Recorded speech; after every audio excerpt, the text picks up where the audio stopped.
എല്ലാവർക്കും നമ്മ മലയാളിയുടെ പുതിയൊരു വ്ലോഗിലേക്ക് സ്വാഗതം. അപ്പോ എല്ലാവർക്കും ഞങ്ങളുടെ വക ഹാപ്പി ഓണം. ഹാപ്പി ഓണം. അപ്പൊ എല്ലാരും എന്താണ് പരിപാടി? ഞങ്ങൾ ഇതേ രാവിലെ എണ്ണീറ്റു, കുളിച്ച് റെഡി അമ്പലത്തിലേക്ക് പോവാട്ടോ. നമ്മൾ പാലാരിവട്ടത്തുള്ള അയ്യപ്പൻ അമ്പലത്തിലാണ് പോകുന്നത്. എല്ലാവരും രാവിലെ എണ്ണീറ്റ് അത്തപ്പൂക്കളൊക്കെ ഇട്ടോ. ഞാനൊന്നും ചെയ്തിട്ടില്ല കേട്ടോ. കാരണം ഈ മടിയനായി പുത്രനെയും കൊണ്ട് ഞാൻ ഇതിനെ എണ്ണിപ്പിച്ചപ്പോൾ തന്നെ സമയമായി. അപ്പോൾ ഞങ്ങൾക്ക് പൂവൊക്കെ മേടിക്കണം, അത്തപ്പൂവൊക്കെ ഇടണം. ഇതാണ് കേട്ടോ എൻ്റെ ഔട്ട്ഫിറ്റ്. സ്കേർട്ടും ഈ ടോപ്പുമാണ്, ഞാൻ അജ്രക്കിൻ്റെ ഒരു കോട്ടൺ മെറ്റീരിയൽ ടോപ്പുമാണ് ഞാൻ പെയർ ചെയ്തിരിക്കുന്നത്. നമ്മൾ നേരെ ഇപ്പം അമ്പലത്തിലേക്ക് പോയിക്കൊണ്ടിരിക്കുക. അമ്പലത്തിൽ പോയി തൊഴുതിട്ടൊക്കെ വരാം കേട്ടോ.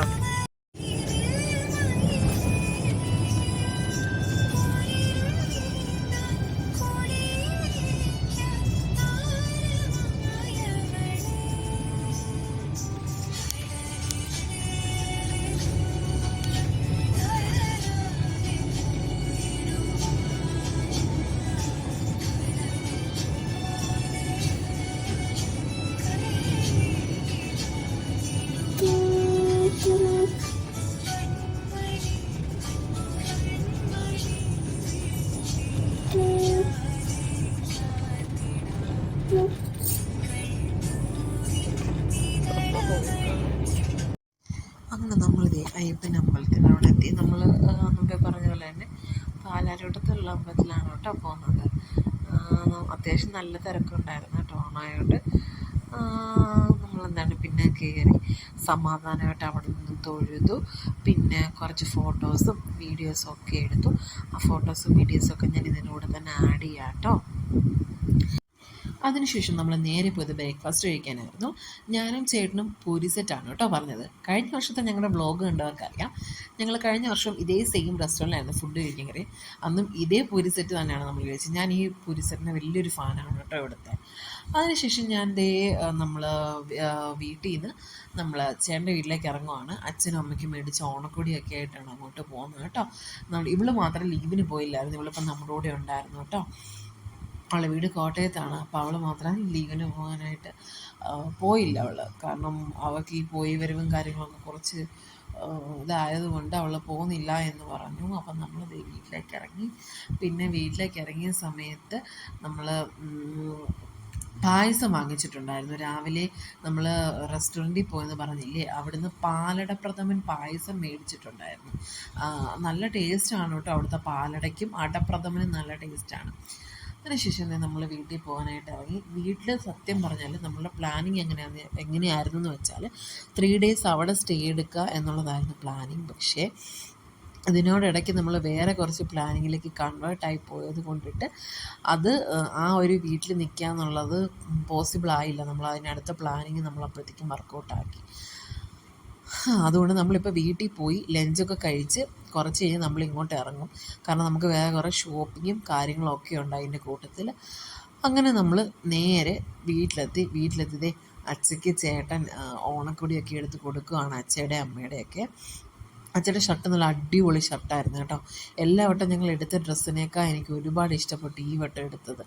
അത് ഒരു സ്കൈ ബ്ലൂ കളറായിരുന്നു. പക്ഷേ പ്രശ്നം എന്താണെന്ന് വെച്ചാൽ അച്ഛൻ്റെ സൈസ് 40 ആയിരുന്നു. അവർ നമുക്ക് 44 സൈസ് എടുത്ത് തന്നു.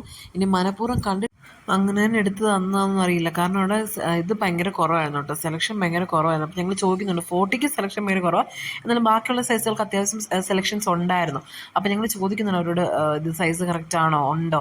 പിന്നെ ഞങ്ങളുടെ കയ്യിലും മിസ്റ്റേക്ക് ഉണ്ട്, ഞങ്ങളത് നോക്കിയില്ല.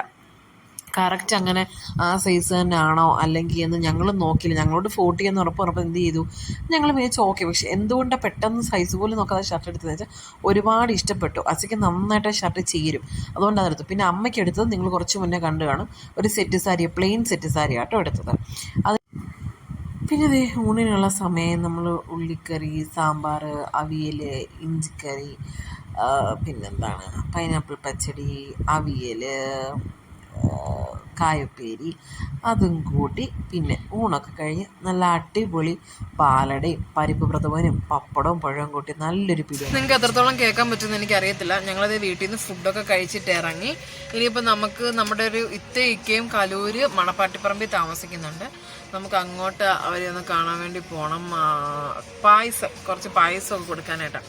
ഇല്ലെങ്കിൽ ഇത്ത പിന്നെയും ഞങ്ങളോട് ചോദിക്കും അല്ലേ? അപ്പോൾ എന്താ ചോദിക്കുന്നത് ഇത്ത കാണുമ്പോൾ? പൈസ വിടണം അങ്ങനെ ചോദിച്ചോണ്ടിരിക്കും. അപ്പം നമ്മളതുകൊണ്ട് ഇത്തയ്ക്ക് പായസം കൊണ്ട് കൊടുക്കണം. ഇപ്പം നമ്മൾ ഇതെവിടെയാണ് നിൽക്കുന്നത്? നമ്മൾ നിൽക്കുന്നത് മഹാരാജാസ് കോളേജിൻ്റെ അവിടെയുണ്ട് നമ്മൾ. പിന്നെ എന്താണ്, പിന്നെ നമ്മൾ വീട്ടുകാരെ കൊണ്ടൊക്കെ പുറത്തൊക്കെ പോയി ഒന്നും ഷൂട്ട് ചെയ്യാൻ പറ്റിയില്ല. ചുമ്മാ കുറച്ച് ജസ്റ്റ് ഒരു കറക്കം അത്രേ ഉള്ളൂ. അതിനുശേഷം എനിക്കാണെങ്കിൽ കുറച്ച് സാധനങ്ങളൊക്കെ വാങ്ങിക്കാനുണ്ട്.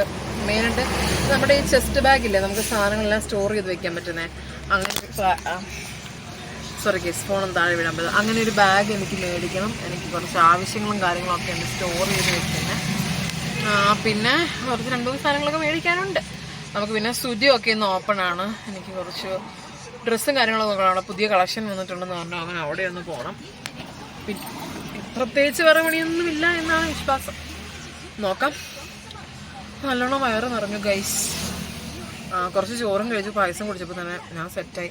സാധാരണ എനിക്ക് പണ്ട് പെട്ടെന്ന് നല്ലോണം ഫുഡ് കഴിച്ച് ഉറക്കം വരുമായിരുന്നു. ഇപ്പോൾ എന്തോ ആ പ്രശ്നമില്ല. അപ്പോൾ കുറച്ച് പതിയെ ഞാൻ അങ്ങോട്ട് ഓടിച്ചു പോകാമെന്ന് വിചാരിച്ചു. ബാക്കി ഞാനായിരിക്കും ഡ്രൈവ് ചെയ്യുന്നത് അങ്ങോട്ട്. അപ്പോൾ നമുക്ക് വണ്ടി എടുത്തിട്ട് കാണാം കേട്ടോ. അങ്ങനെ വണ്ടിയൊക്കെ എടുത്ത് അരമണിക്കൂർ കൊണ്ട് എത്തേണ്ട സ്ഥലത്ത് 1 മണിക്കൂറാണ് നിങ്ങൾ എത്തിയത്. പതിയെ ഞാൻ വണ്ടി ഓടിച്ച്. പിന്നെ ചുമ്മാ നമ്മളത് ഈ ബ്രോഡ്വേയിലൊക്കെ ഇറങ്ങി കുറച്ച് സാധനങ്ങളൊക്കെ നോക്കി. അങ്ങനെ എനിക്ക് ചെസ്റ്റ് ബാഗൊക്കെ കിട്ടി കേട്ടോ. അതാണ് അക്ഷയ ചേട്ടൻ്റെ ചെസ്റ്റിൽ കിടക്കുന്ന ബാഗ്. ആ ബാഗാണ് കേട്ടോ നമ്മൾ വാങ്ങിയത്. പിന്നെന്താണ്, ഞങ്ങൾ നേരെ അവിടുന്ന് നമ്മുടെ മാക്സിലും സുധിയിലും ഒക്കെ പോയി. ഇത് സുധിയാണ്. സുധിയുടെ പുതിയ ബ്രാഞ്ച് ഓപ്പൺ ആയിട്ടുണ്ട് നമ്മുടെ ചക്കരപ്പുറം ആ ഭാഗത്തായിട്ട്. അവിടെ ചെന്ന് ഞാൻ കുറച്ച് സാധനങ്ങളൊക്കെ നോക്കി. ഞാൻ നോക്കിയ ഔട്ട്ഫിറ്റ് എനിക്ക് പ്രോപ്പറായിട്ട് എങ്ങൊന്നും കിട്ടിയില്ല കേട്ടോ. R&Bയിൽ കയറി, സുധിയിൽ കയറി, എല്ലായിടത്തും കയറി, എനിക്ക് കിട്ടിയില്ല. നമ്മൾ ഉച്ചയ്ക്ക് ഫുഡൊക്കെ കഴിച്ചു. അവിടെ വരെയല്ലേ കണ്ടുള്ളൂ. പിന്നീട് നമ്മൾ ഷോപ്പിങ്ങിനൊക്കെ പോയി അതൊക്കെ കണ്ടല്ലേ. ഞാൻ കുറച്ച് തിരക്കായിപ്പോയി. അതിനുശേഷം ഫുൾ ഒരു ഹറിബറി, ഫുള്ളൊരു പെട്ടെന്ന് ഭയങ്കരമായിട്ട് ഹറിബറി ആയിട്ടുള്ളൊരു കാര്യങ്ങളൊക്കെ ആയിരുന്നു. നമ്മൾ ഇപ്പം എല്ലാം പാക്ക് ചെയ്തു. നേരെ നമ്മൾ ഓണത്തിൻ്റെ ട്രിപ്പ് സ്റ്റാർട്ട് ചെയ്യുക. അപ്പം നമ്മളിപ്പോൾ റെയിൽവേ സ്റ്റേഷനിലേക്ക് പോയിക്കൊണ്ടിരിക്കുക. സൗത്ത് അല്ലേ ചേട്ടാ? സൗത്ത് റെയിൽവേ സ്റ്റേഷനിൽ പോയിക്കൊണ്ടിരിക്കുകയാണ്. നമ്മളിപ്പം പ്രസൻ്റ്ലി പോകുന്നത് ബാംഗ്ലൂരിലേക്കാണ്. രാത്രി 8:35 ഏകദേശം. സമയമൊക്കെ ഒരുപാട് കഴിഞ്ഞു. 8:35 ട്രെയിൻ സ്റ്റാർട്ട് ചെയ്യുന്നത്. സൗത്തിൽ നിന്ന് ട്രെയിൻ എടുക്കുന്നത്. നമ്മൾ ഓൾറെഡി നേരത്തെ ബുക്ക് ചെയ്തിട്ടുണ്ടായിരുന്നു. ഇവിടെയും വെയിറ്റിംഗ് ലിസ്റ്റാന്ന് തോന്നുന്നു. കാരണം PNR സ്റ്റാറ്റസ് ഞാൻ ചെക്ക് ചെയ്തിട്ടില്ല. അപ്പോൾ നമ്മൾ രാവിലെ 8:15 ബാംഗ്ലൂർ എത്തും. നമ്മളിപ്പോൾ റെയിൽവേ സ്റ്റേഷനിൽ പോയിക്കൊണ്ടിരിക്കുക. ബാക്കി നമുക്ക് ഇങ്ങനെ നമ്മളിവിടെ പോന്നോ, ബാക്കി നമുക്ക് കാണാട്ടോ എന്തൊക്കെയാ കാര്യങ്ങൾ. അങ്ങനെ ഗൈസ്, നമുക്ക് ഓരോ ഡേ ആയിട്ട് കാണാം. ഇന്നത്തെ വ്ളോഗ് ഇവിടെ കഴിഞ്ഞു കേട്ടോ. അത്യാവശ്യം നല്ല റഷ് ഒന്നാണ് ട്രെയിനിൽ. വേറൊരു വ്ളോഗായിട്ട് കാണാം. ബൈ.